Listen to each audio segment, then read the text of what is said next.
When the movie begins, a young child named Andre is sketching on the walls of the house where he and his family have just recently relocated.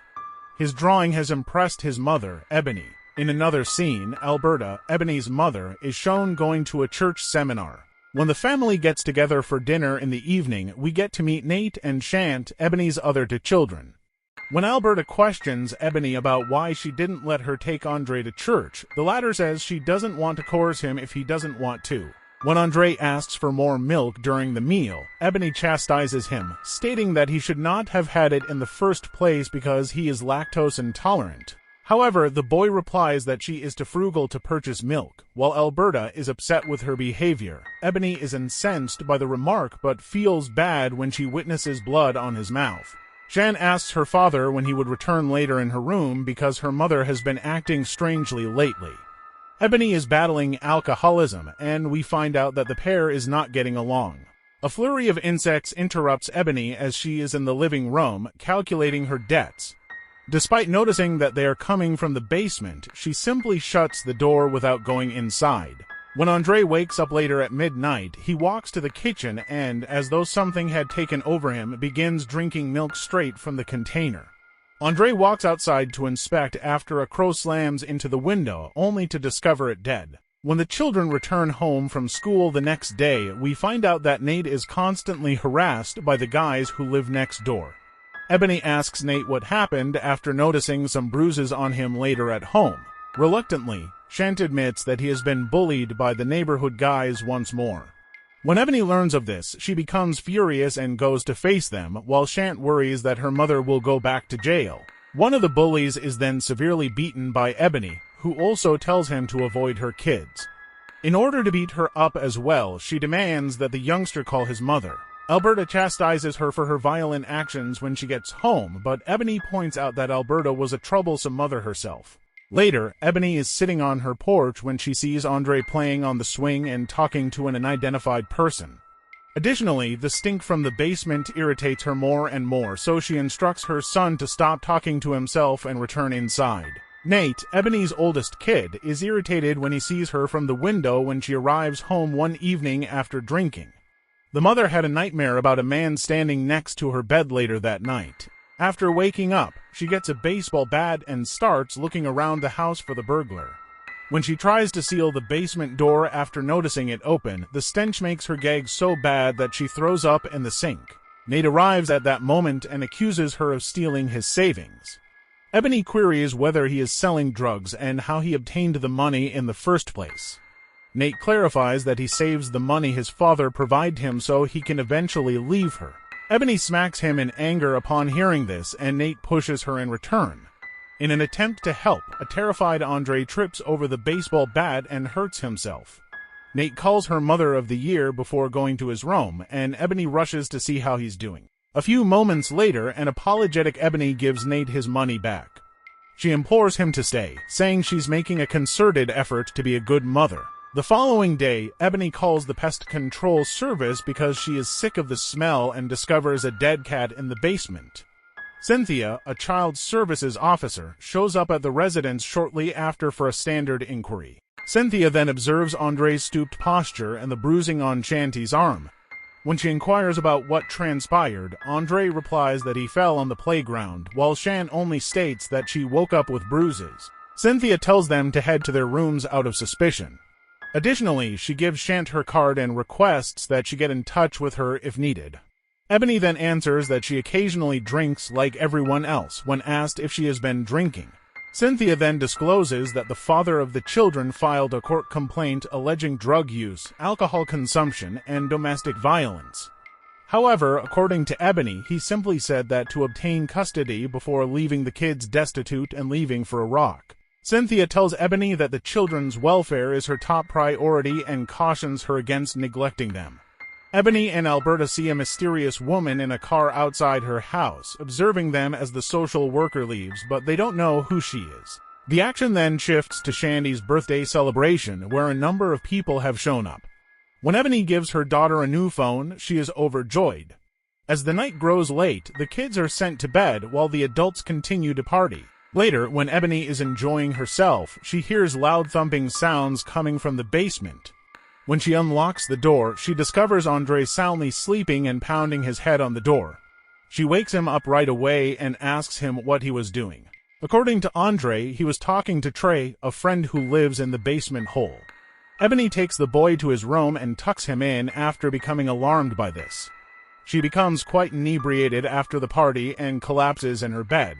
A loud banging sound from the children's room quickly wakes Ebony. After she goes to reprimand them, Alberta hears the kids yelling from the upper floor. The elderly woman then finds the room in a state of chaos, with Ebony, who appears upset, standing in front of the 3 children who are hiding in the closet. Andre says she flung them against the wall, while Shant says she woke up to Mom screaming at them when Alberta inquires about what transpired. Ebony's mother doesn't seem to trust her when she says she didn't do anything like that. All 3 of the kids behave wildly the following day at school.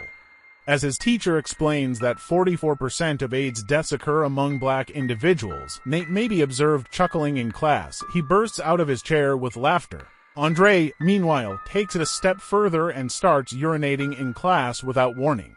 Andre tosses his warm shit at the teacher and starts eating it himself despite her attempts to stop him.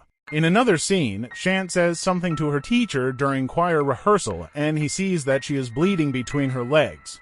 Soon after the 3 children are admitted to the hospital, Ebony gets a call about their unruly behavior at school. For psychological testing, a doctor shows Andre pictures of different objects. When he sees a photo of a crow, he says it's Trey. The children had a number of tests, the doctor reports shortly after, but nothing out of the ordinary was discovered. The doctor goes on to say that the kids might be under stress at home. However, Ebony doesn't trust the doctor, so she eventually leaves. She receives a call from a debt collector later at home while taking a bath with Andre, so she quickly goes downstairs. Ebony is simply annoyed by Alberta's advice to seek God's help after she notices her daughter's stress and hangs a cross on the wall. And after she goes back to the restroom, Ebony pushes Nate away with all of her strength and eventually separates them. Nate is comforted by Alberta, but he says he doesn't remember what he did.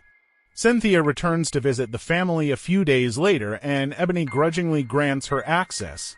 She is accused by the social worker of abusing the children and preventing them from attending school. Cynthia doesn't believe Ebony and believes she is just making excuses, despite her desperate claims that her children are being infected by something bad in the house. When Alberta comes downstairs with a baseball bat at this stressful moment, Cynthia quickly leaves. The same enigmatic woman is then seen by Alberta watching their home from a car. The enigmatic woman approaches Ebony outside a pub the following day and introduces herself as Bernice, an apostle. Bernice confesses that she has been watching Ebony's family for some time and discloses that her children are ill. She goes on to tell about a family that occupied the same home 20 years prior. The married pair has a son and a daughter. The boy started acting strangely one day, and even though a lot of doctors looked into it, nothing out of the ordinary was found. They looked to Bernice for assistance at that point. Using a technique known as the Deliverance, she discloses that she attempted to expel the demon from the boy, but the beast was too strong and fatally attacked. The mother became possessed and lost her sanity after the occurrence. She hung herself, strangled her daughter, and used an axe to decapitate her husband. Alberta, meanwhile, hears a call at her house. While heading downstairs, she notices a disagreeable smell. She is suddenly accosted by an entity. Bernice tells Ebony that the youngster who passed away was named Trey when she asks about his name. Ebony acknowledges that her son has an imaginary buddy with that name, which surprises her. Bernice answers that it is a devil, not a friend. After failing to seize Trey, the demon has been searching for another youngster to take possession of. Before she departs, Bernice gives her contact information since Ebony refuses to accept the apostle in spite of the clear indications and advises her to avoid the family. Later, when Ebony gets home, she is appalled to see her mother's body lying on the floor, and she finds the crucifix on the wall burning. Just as Andre shows in and casually inquires about Grandma's whereabouts, she breaks down in tears. Shortly later, the cops show there as well and barricade the residence. In an attempt to leave the haunting mansion, a devastated Ebony and her children then drive off. As they travel, Shant discloses that she has spoken with Cynthia since they need someone to take care of them after their grandmother passed away. When Andre suddenly becomes possessed, Ebony starts crying uncontrollably and nearly crashes the car out of fear. After that, Ebony rushes to a local diner and pleads with the patrons to assist her kids. When he sees this, a good-hearted man offers to help and follows her to the car, where he finds the kids soundly asleep. Following this episode, they are brought to the hospital where Ebony is evaluated psychologically. After concluding that her drinking and drug misuse had caused her to lose her mind, the doctor deems her unfit to retain custody of her children. Cynthia also shows up at the hospital and tells Ebony that, for the children's safety, she will put them in church foster care. Ebony finally comes to the conclusion that Bernice was right after being discharged from the hospital and goes to meet her for support. Bernice responds that the demon preys on the weak and defenseless when Ebony asks the apostle why her family is the target. All it desires is the death of Andre and everyone else in that house. Cynthia is at the hospital watching Andre, who is convulsing and snarling strangely. He had to be restrained because, according to the nurses, he had been acting strangely all night and had even started speaking in a foreign language. Cynthia later encounters the possessed Andre, who makes fun of her. Additionally, he discloses that he is not Andre. And then, suddenly, after seeing this, Cynthia comes to the conclusion that Ebony's earlier request for assistance was actually a result of an evil presence. Subsequently, Ebony shows up at the hospital dressed as a nurse and removes Andre. The boy is then taken home by her and Bernice to carry out the deliverance. As they strap him into a chair, Bernice cautions Ebony to maintain her faith in God and not let the devil manipulate her thoughts. After that, the apostle starts the ceremony by dousing Andre in holy water. The latter writhes in agony as a result, and he quickly changes into a demonic Alberta. In the meantime, we witness Nate and Shant in foster care, where the ritual also affects and possesses them. Once inside the house, the demon escapes the restraints and lets forth a wild laugh. When the home starts to shake a lot, Bernice tells Ebony to go upstairs and stay there till it's over. As she proceeds, the devil makes fun of her for making a vain attempt to save Trey. Then it abruptly disappears, and the woman is scared. She is attacked and slammed into the wall by an invisible force before she can even react. Nate and Shant can be seen hurting themselves and yelling loudly in other places. Ebony goes downstairs a few moments later and sees Andre briefly before he disappears once more. She goes to Bernice, who is dying and regrets that she failed again because she was afraid. After giving Ebony the holy water, Bernice exhorts her to complete the procedure without worrying about the demon. The woman dies as a result of her injuries after saying this. Knowing that the devil lives in the basement, Ebony descends there. She splashes Andre with holy water after discovering him standing close to a sinkhole. However, this only makes the demon more agitated, and it immediately rushes in her direction. After that, it takes on Ebony's shape and starts to frighten her. Ebony is violated by the demon after being slammed to the ground. In the absence of any physical contact, she causes her own harm. However, Ebony persists in calling out Jesus' name in spite of the excruciating pain, which infuriates the devil. In a surreal abyss, Ebony recalls happier times spent with her children as the monster grinds its foot against her throat. When her mother's voice says she can beg for God's help, she is snapped back to the present. This epiphany gives Ebony the confidence to face the demon that is controlling her kid. She chastises it and starts flinging Bible passages at it fearlessly. Luckily, the ceremony works and a fire is started in the center of the basement. After then, the demon is consumed by fire and plunges into the basement sinkhole. Nate and Shant are likewise released from the demon's hold at the same moment. Following the battle, Ebony finds Andre back to his usual self, resting soundly on the cellar floor. She is aware that she won't get custody of her kids back just away, even though the battle against evil may be done. When Cynthia arrives the following day, she discovers a severely scarred Ebony packing up her things in preparation for moving out. She discloses that although the children are okay, they have no recollection of the experience. Ebony also chooses to move out with her aunt. 6 months later, in the film's climactic climax, we see Ebony and her kids together again.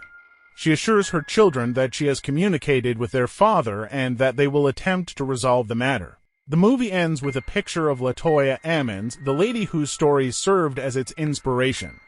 Additionally, it gives an update on the haunted house, indicating that it was demolished in 2016 after remaining unoccupied. Even now, though, people still claim weird things happening on the site. To ensure you never miss any updates on new videos, kindly click the bell icon, subscribe to my channel. Thanks for watching.